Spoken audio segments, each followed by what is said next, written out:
أهلا بيكم. هنعمل مع بعض طريقة عمل المحشي، هنعمل مع بعض طريقة عمل كل حاجة موجودة في الطبق الحلو ده. ايه رأيكم؟ يلا بينا. أول حاجة هنبدأ بالكوسة الجميلة دي، هنشيل الراس بتاعتها ونشيل الديل كده، وبالمقوار ده هنقورها بالشكل ده ونحاسب عليها بس عشان هي ممكن تتكسر مننا بسهولة. وبعدين نخططها كده من الجناب بتاعتها. البتنجان بنشيل الراس بتاعته وبنفس طريقة الكوسة برضو بنقوره. بقى للفلفل خلي بالكم عشان هو ده أصعب حاجة، وبالراحة كده واحنا بنعمله.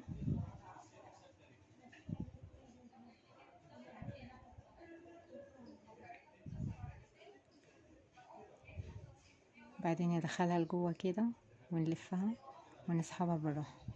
والطماطم نشيل الحتة اللي هنعملها غطا ونقور زي كده.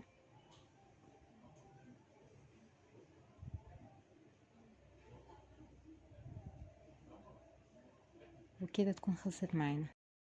ربع كوباية زيت، بصلاية متوسطة مفرومة، شبت وبقدونس وكزبرة مفرومين كويس، نص كيلو رز، نص كيلو طماطم عصرته وسبكته على النار من غير اي اضافات، طماطم بس.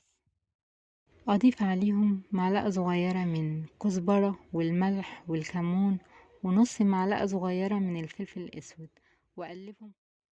اجي بقى الحشي البتنجان، بحطه فيه الخلطة بالشكل ده، وبخبط على اي حاجة، على ايدي، على الطبق اللي انا بعمل فيه، مش عايزاه يبقى مكبوس من جوه. الكوسة نفس الطريقة برضو، احط فيها الرز والخلطة بالشكل ده وافضل اخبط عشان توصل لجوه. كله نفس طريقة الحشي برضو، سهلة اوي حشي الطماطم. وبغطيها زي كده. اجي للفلفل سهل برضو، احط فيه كده، اوقف البتنجان في الحلة واضيف عليه شوربة او مية، والمية يكون عليها معلقتين صلصة وملح حسب الرغبة، واضيفهم على البتنجان. والمية كده تكون مغطية البتنجان، يعني ربع البتنجانة من فوق ما يكونش عليها مية، واسيبهم على نار عالية لحد ما يتشرب، وبعد كده اهدي النار عليه لحد ما يستوي.